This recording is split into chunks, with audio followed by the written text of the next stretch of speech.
লালনের একটা গান শুনেন। লালন বলেন, গান হালাল হওয়া সম্পর্কে লালন বলে, আকাশটা কাঁপছিল কেন, জমিনটা নাচছিল কেন, বড় পীর ঘামছিল কেন, যেই দিন খাজা গান গেয়েছিল সেই, বড় পীর ঘামছিল কেন সেই দিন খাজা গান গেয়েছিল যেই দিন। আল্লাহ রাসূলের গান, পীর আউলিয়ার শান, যারা বলে গান হারাম জ্ঞানহীন।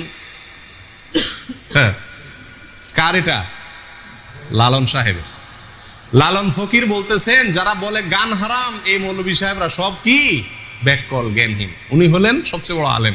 বাউলরা গান তো গায় দাবি করে যে কোরআন হাদিসের দৃষ্টিতে গান হালাল। গানের বিষয়টা, তারা গান গায়, কত মানুষই তো বাংলাদেশে গায়, তারাও গায়, সমস্যা কি? সমস্যা হলো যেখানে, সেটা হলো বাংলাদেশে যারা গান গায় তাদের কেউ দাবি করতে যায় না যে গান গাওয়া হালাল। কিন্তু বাউলরা গান তো গায় দাবি করে যে কোরআন হাদিসের দৃষ্টিতে গান হালাল। কোরআন হাদিসের দৃষ্টিতে কি? গান হালাল।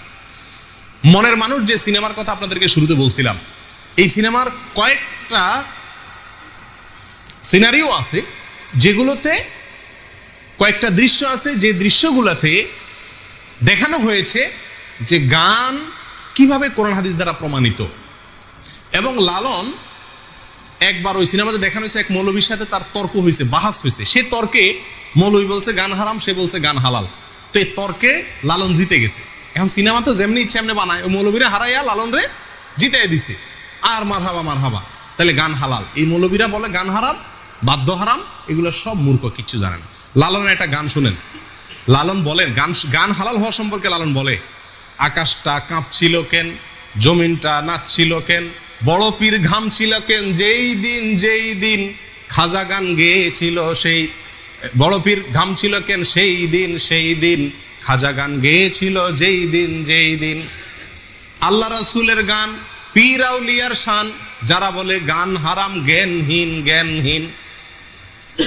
হ্যাঁ, কার এটা? লালন সাহেবের।